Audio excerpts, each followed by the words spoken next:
بسم الله الرحمن الرحيم. يعتذرون إليكم إذا رجعتم إليهم قل لا تعتذروا لن نؤمن لكم قد نبأنا الله من أخباركم وسيرى الله عملكم ورسوله ثم تردون إلى عالم الغيب والشهادة فينبئكم بما كنتم تعملون. سيحلفون بالله لكم إذا انقلبتم إليهم لتعرضوا عنهم فأعرضوا عنهم إنهم رجس ومأواهم جهنم جزاء بما كانوا يكسبون. يحلفون لكم لترضوا عنهم فإن ترضوا عنهم فإن الله لا يرضى عن القوم الفاسقين. الأعراب أشد كفرا ونفاقا وأجدر ألا يعلموا حدود ما أنزل الله على رسوله والله عليم حكيم.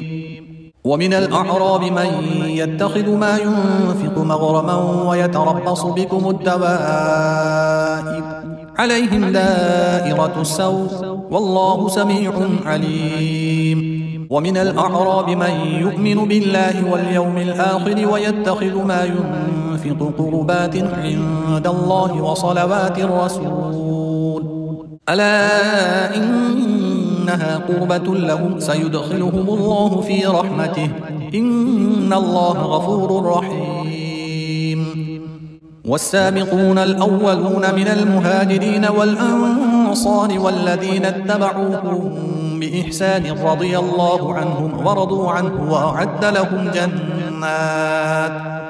وأعد لهم جنات تجري تحتها الأنهار خالدين فيها أبدا ذلك الفوز العظيم.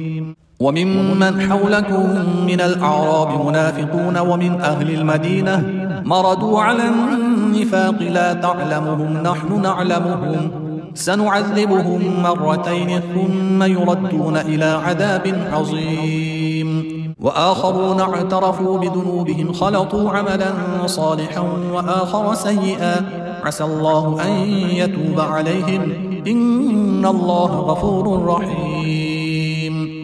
خذ من أموالهم صدقة تطهرهم وتزكيهم بها وصل عليهم إن صلاتك سكن لهم والله سميع عليم. ألم يعلموا أن الله هو يقبل التوبة عن عباده ويأخذ الصدقات وأن الله هو التواب الرحيم. وقل اعملوا فسيرى الله عملكم ورسوله والمؤمنون وستردون إلى عالم الغيب والشهادة فينبئكم بما كنتم تعملون. وآخرون مرجون لأمر الله إما يعذبهم وإما يتوب عليهم والله عليم حكيم.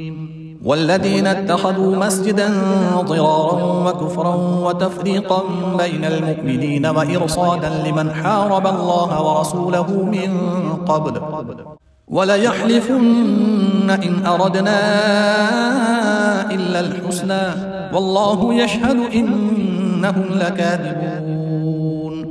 لا تقم فيه أبدا لمسجد أسس على التقوى من أول يوم أحق أن تقوم فيه رجال يحبون أن يتطهروا والله يحب المطهرين. أفمن أسس بنيانه على تقوى من الله ورضوان خير أم من أسس بنيانه على شفا جرف هار فانهار به في نار جهنم والله لا يهدي القوم الظالمين. لا يزال بنيانهم الذي بنوا ريبة في قلوبهم إلا أن تقطع قلوبهم والله عليم حكيم. إن الله اشترى من المؤمنين أنفسهم وأموالهم بأن لهم الجنة يقاتلون في سبيل الله فيقتلون ويقتلون وعدا عليه حقا في التوراة والإنجيل والقرآن ومن أوفى بعهده من الله فاستبشروا ببيعكم الذي بايعتم به وذلك هو الفوز العظيم. التائبون العابدون الحامدون السائحون الراكعون الساجدون الآمرون بالمعروف والناهون عن المنكر والحافظون لحدود الله وبشر المؤمنين. ما كان للنبي والذين آمنوا أن يستغفروا للمشركين ولو كانوا أولي قربى من بعد ما تبين لهم أنهم أصحاب الجحيم. وما كان استغفار إبراهيم لأبيه إلا عن موعدة وعدها إياه فلما تبين له أنه عدو لله تبرأ منه إن إبراهيم لأواه حليم. وما كان الله ليضل قوما بعد إذ هداهم حتى يبين لهم ما يتقون إن الله بكل شيء عليم. إن الله له ملك السماوات والأرض يحيي ويميت وما لكم من دون الله من ولي ولا نصير. لقد تاب الله على النبي والمهاجرين والأنصار الذين اتبعوه في ساعة العسرة من بعد ما كاد يزيغ قلوب فريق منهم ثم تاب عليهم إنه بهم رؤوف رحيم. وعلى الثلاثة الذين خلفوا حتى إذا ضاقت عليهم الأرض بما رحبت وضاقت عليهم أنفسهم وظنوا أن لا ملجأ من الله إلا إليه ثم تاب عليهم ليتوبوا إن الله هو التواب الرحيم. يا أيها الذين آمنوا اتقوا الله وكونوا مع الصادقين.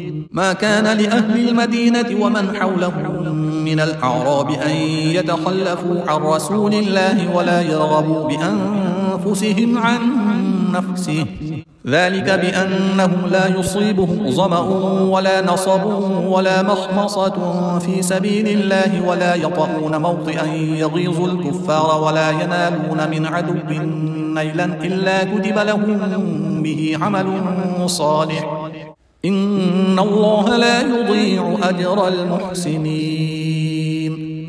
ولا ينفقون نفقة صغيرة ولا كبيرة ولا يقطعون واديا إلا كتب لهم ليجزيهم الله أحسن ما كانوا يعملون.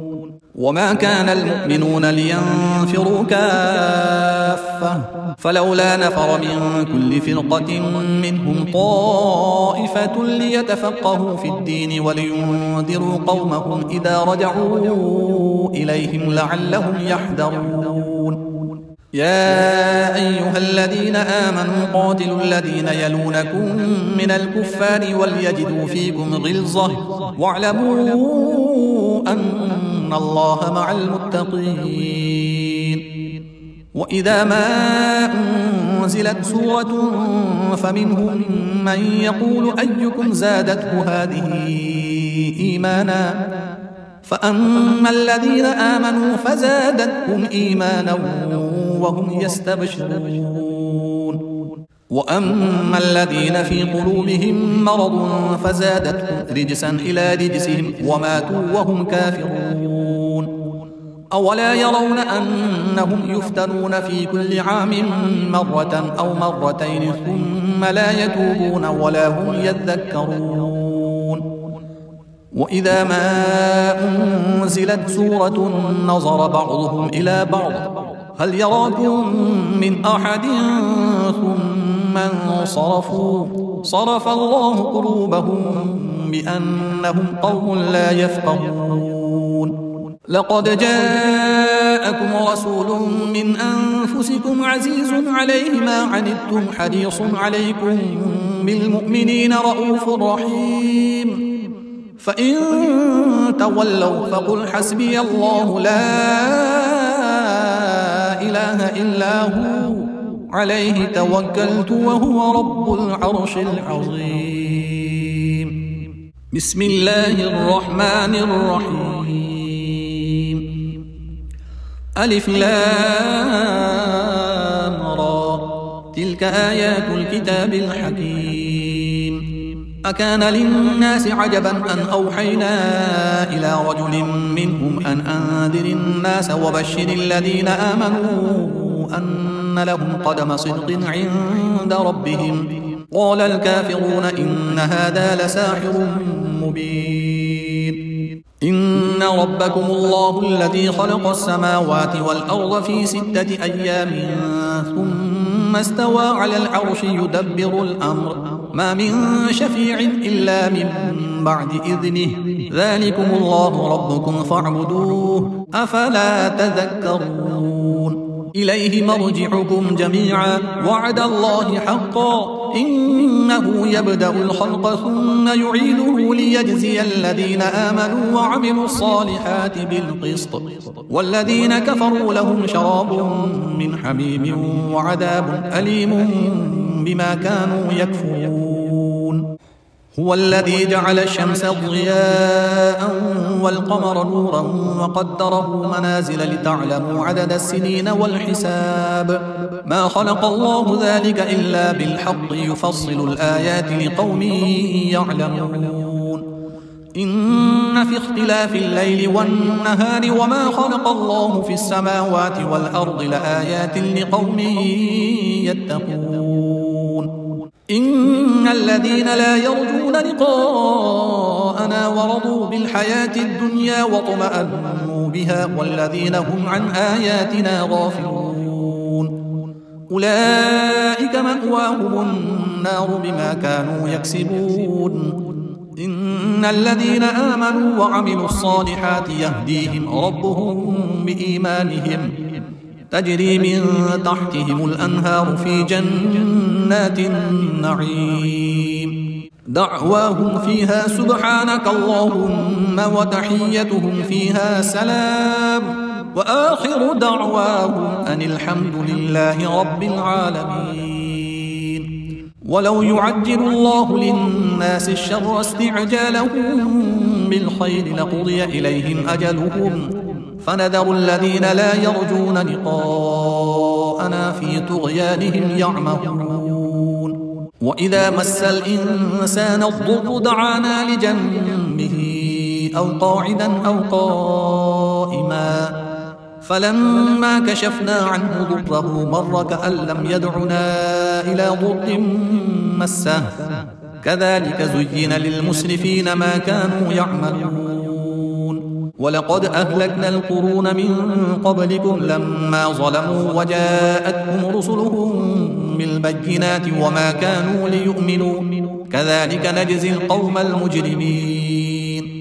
ثم جعلناكم خلائف في الأرض من بعدهم لننظر كيف تعملون. وإذا تتلى عليهم آياتنا بينات قال الذين لا يرجون لقاء نأت بقرآن غير هذا أو بدله قل ما يكون لي أن أبدله من تلقاء نفسي إن أتبع إلا ما يوحى إلي إني أخاف إن عصيت ربي عذاب يوم عظيم. قل لو شاء الله ما تلوته عليكم ولا أدراكم به فقد لبثت فيكم عمرا من قبله أفلا تعقلون. فمن أظلم ممن افترى على الله كذبا أو كذب بآياته إنه لا يفلح المجرمون. ويعبدون من دون الله ما لا يضرهم ولا ينفعهم ويقولون هؤلاء شفعاؤنا عند الله قل أتنبئون الله بما لا يعلم في السماوات ولا في الأرض سبحانه وتعالى عما يشركون. وما كان الناس إلا أمة واحدة فاختلفوا ولولا كلمة سبقت من ربك لقضي بينهم فيما فيه يختلفون. ويقولون لولا أنزل عليه آية من ربه فقل إنما الغيب لله فانتظروا إني معكم من المنتظرين. وإذا أذقنا الناس رحمة من بعد ضراء مستهم إذا لهم مكر في آياتنا قل الله أسرع مكرا إن رسلنا يكتبون ما تمكرون هو الذي يسيركم في البر والبحر حتى إذا كنتم في الفلك وجرين بهم بريح طيبة وفرحوا بها جاءتها ريح عاصف وجاءهم الموج من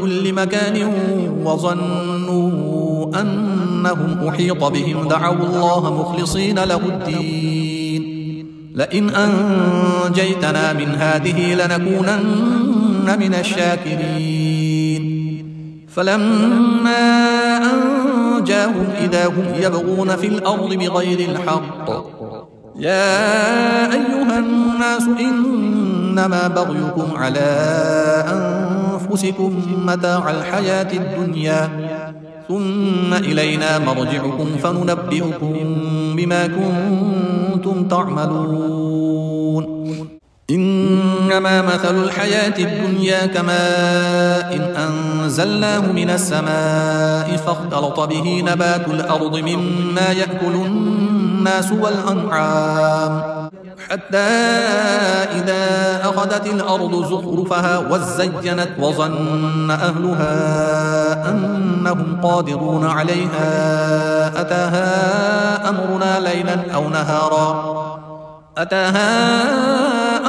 ليلا أو نهارا فجعلناها حصيدا كأن لم تغن بالأمس كذلك نفصل الآيات لقوم يتفكرون والله يدعو إلى دار السلام ويهدي من يشاء إلى صراط مستقيم للذين أحسنوا الحسنى وزيادة ولا يرهق وجوههم قتر ولا ذلة أولئك أصحاب الجنة هم فيها خالدون والذين كسبوا السيئات جزاء سيئة بمثلها وترهقهم ذلة ما لهم من الله من عاصم كأنما أغشيت وجوههم قطعا من الليل مظلما أولئك أصحاب النار هم فيها خالدون ويوم نحشرهم جميعا ثم نقول للذين أشركوا مكانكم أنتم وشركاؤكم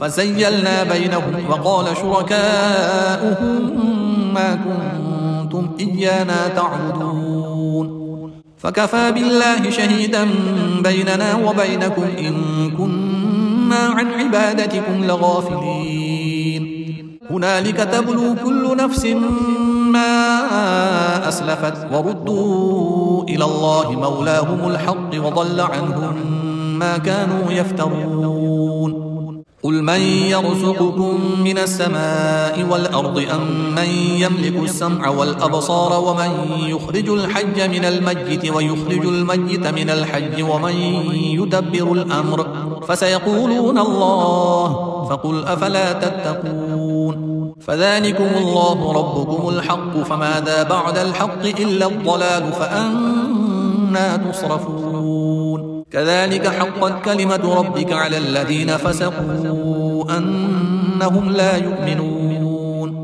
قل هل من شركائكم من يبدأ الخلق ثم يعيده قل الله يبدأ الخلق ثم يعيده فأنا تؤفكون قل هل من شركائكم من يهدي إلى الحق قل الله يهدي للحق أفمن يهدي إلى الحق أحق أن يتبع أم من لا يهدي إلا أن يهدى فما لكم كيف تحكمون وما يتبع أكثرهم إلا ظنا إن الظن لا يغني من الحق شيئا إن الله عليم بما يفعلون وما كان هذا القرآن أن يفترى من دون الله ولكن تصديق الذي بين يديه وتفصيل الكتاب لا ريب فيه من رب العالمين. أم يقولون افتراه قل فأتوا بسورة مثله وادعوا من استطعتم من دون الله إن كنتم صادقين. بل كذبوا بما لم يحيطوا بعلمه ولما يأتهم تأويله كذلك كذب الذين من قبلهم فانظر كيف كان عاقبة الظالمين. ومنهم من يؤمن به ومنهم من لا يؤمن به وربك أعلم بالمفسدين. وإن كذبوك فقل لي عملي ولكم عملكم أنتم بريئون مما أعمل وأنا بريء مما تعملون. ومنهم من يستمعون إليك أفأنت تسمع الصم ولو كانوا لا يعقلون. ومنهم من ينظر إليك أفأنت تهدي العمي ولو كانوا لا يبصرون. إن الله لا يظلم الناس شيئا ولكن الناس أنفسهم يظلمون. ويوم يحشرهم كأن لم يلبثوا إلا ساعة من النهار يتعارفون بينهم قد خسر الذين كذبوا بلقاء الله وما كانوا مهتدين. وإما نرينك بعض الذي نعدهم أو نتوفينك فإلينا مرجعهم ثم الله شهيد على ما يفعلون. ولكل أمة رسول فإذا جاء رسولهم قضي بينهم بالقسط وهم لا يظلمون. ويقولون متى هذا الوعد إن كنتم صادقين. قل لا أملك لنفسي ضرا ولا نفعا إلا ما شاء الله لكل أمة أجل إذا جاء أجلهم فلا يستأخرون ساعة ولا يستقدمون. قل أرأيتم إن أتاكم عذابه بياتا أو نهارا ماذا يستعجل منه المجرمون أثم إذا ما وقع آمنتم به الآن وقد كنتم به تستعجلون. ثم قيل للذين ظلموا ذوقوا عذاب الخلد هل تجزون إلا بما كنتم تكسبون. ويستنبئونك أحق هو قل إي وربي إنه لحق وما أنتم بمعجزين.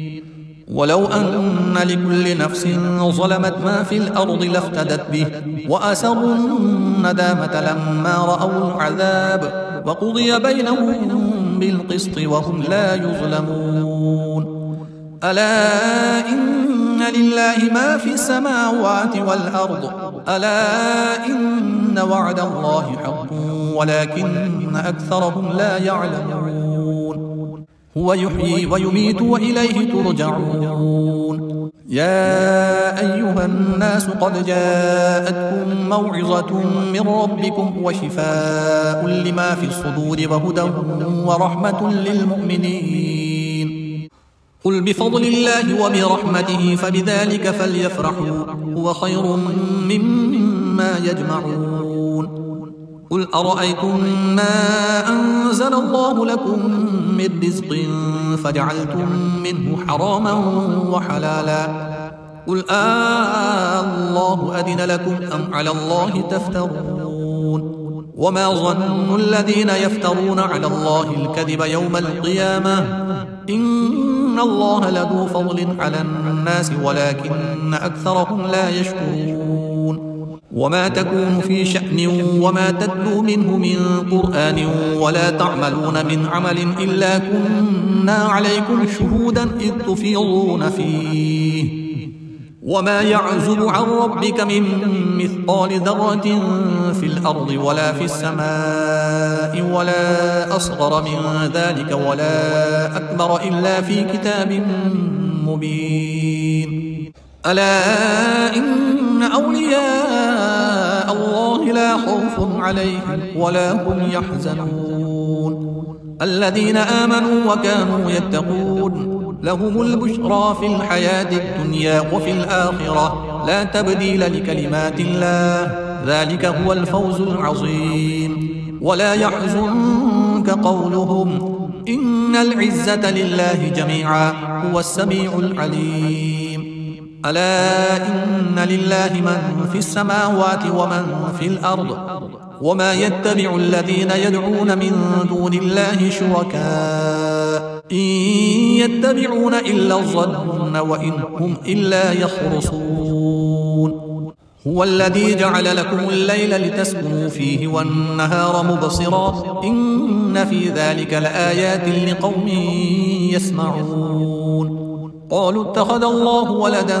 سبحانه هو الغني له ما في السماوات وما في الأرض إن عندكم من سلطان بهذا أتقولون على الله ما لا تعلمون قل إن الذين يفترون على الله الكذب لا يفلحون متاع في الدنيا ثم إلينا مرجعهم ثم نذيقهم العذاب الشديد بما كانوا يكفرون واتل عليهم نبأ نوح إذ قال لقومه يا قوم إن كان كبر عليكم مقامي وتذكيري بآيات الله فعلى الله توكلت فأجمعوا أمركم وشركاءكم ثم لا يكن أمركم عليكم غمة ثم اقضوا إلي ولا تنظرون فإن توليتم فما سألتكم من أجر إن أجري إلا على الله وأمرت أن أكون من المسلمين فكذبوه فنجيناه ومن معه في الفلك وجعلناهم خلائف وأغرقنا الذين كذبوا بآياتنا فانظر كيف كان عاقبة المنذرين ثم بعثنا من بعده رسلا إلى قومهم فجاءوهم بالبينات فما كانوا ليؤمنوا بما كذبوا به من قبل كذلك نطبع على قلوب المعتدين ثم بعثنا من بعدهم موسى وهارون إلى فرعون وملئه بآياتنا فاستكبروا وكانوا قوما مجرمين فلما جاءهم الحق من عندنا قالوا إن هذا لسحر مبين قال موسى أتقولون للحق لما جاءكم أسحر هذا ولا يفلح الساحرون قالوا أجئتنا لتلفتنا عما وجدنا عليه آباءنا وتكون لكما الكبرياء في الأرض وما نحن لكما بمؤمنين وقال فرعون ائتوني بكل ساحر عليم فلما جاء السحرة قال لهم موسى ألقوا ما أنتم ملقون فلما ألقوا قال موسى ما جئتم به السحر إن الله سيبطله إن الله لا يصلح عمل المفسدين ويحق الله الحق بكلماته ولو كره المجرمون فما آمن لموسى إلا ذرية من قومه على خوف من فرعون وملئهم أن يفتنهم وإن فرعون لعال في الأرض وإنه لمن المسرفين وقال موسى يا قوم إن كنتم آمنتم بالله فعليه توكلوا إن كنتم مسلمين فقالوا على الله توكلنا ربنا لا تجعلنا فتنة للقوم الظالمين ونجنا برحمتك من القوم الكافرين وأوحينا إلى موسى وأخيه أن تبوأ لقومكما بمصر بيوتا واجعلوا بيوتكم قبلة وأقيموا الصلاة وبشر المؤمنين وقال موسى ربنا إنك آتيت فرعون وملأه زينة وأموالا في الحياة الدنيا ربنا ليضلوا عن سبيلك ربنا اطمس على أموالهم واشدد على قلوبهم فلا يؤمنوا حتى يروا العذاب الأليم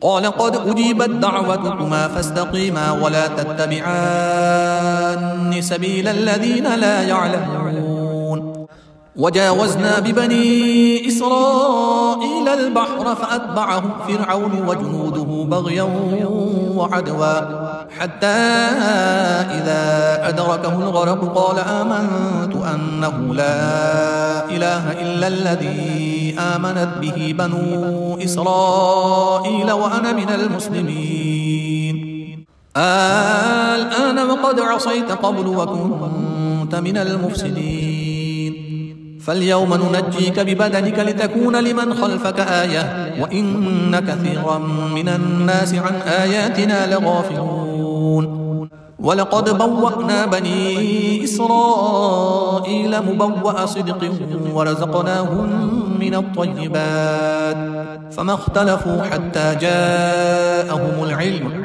إن ربك يقضي بينهم يوم القيامة فيما كانوا فيه يختلفون فإن كنت في شك مما أنزلنا إليك فاسأل الذين يقرؤون الكتاب من قبلك لقد جاءك الحق من ربك فلا تكونن من الممتدين ولا تكونن من الذين كذبوا بآيات الله فتكون من الخاسرين إن الذين حقت عليهم كلمة ربك لا يؤمنون ولو جاءتهم كل آية حتى يروا العذاب الأليم فلولا كانت قرية آمنت فنفعها إيمانها إلا قوم يونس لما آمنوا كشفنا عنهم عذاب الخزي في الحياة الدنيا ومتعناهم إلى حين ولو شاء ربك لآمن من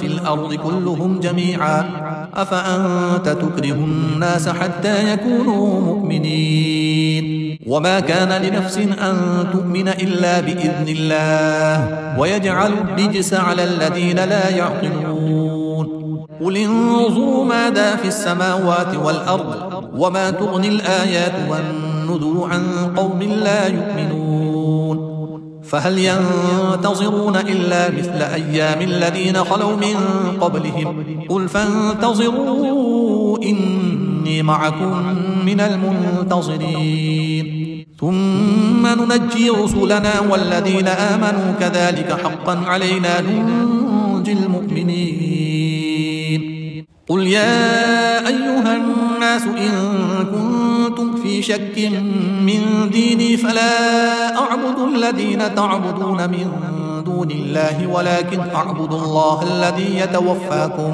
وأمرت أن أكون من المؤمنين وأن أقم وجهك للدين حنيفا ولا تكونن من المشركين ولا تدع من دون الله ما لا ينفعك ولا يضرك فإن فعلت فإنك إذا من الظالمين وإن يمسسك الله بضر فلا كاشف له إلا هو وإن يردك بخير فلا راد لفضله يصيب به من يشاء من عباده وهو الغفور الرحيم قل يا أيها الناس قد جاءكم الحق من ربكم فمن اهتدى فإنما يهتدي لنفسه ومن ضل فإنما يضل عليها وما أنا عليكم بوكيل واتبع ما يوحى إليك واصبر حتى يحكم الله وهو خير الحاكمين بسم الله الرحمن الرحيم ألف لام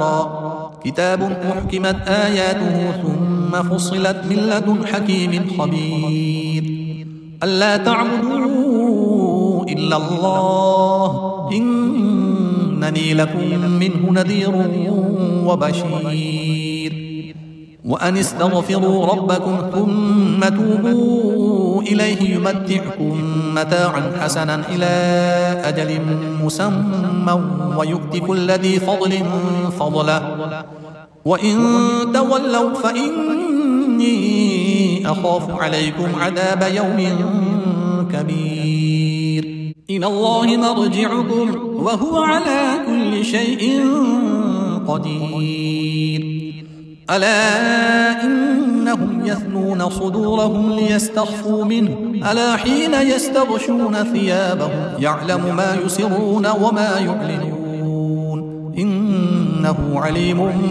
بذات الصدور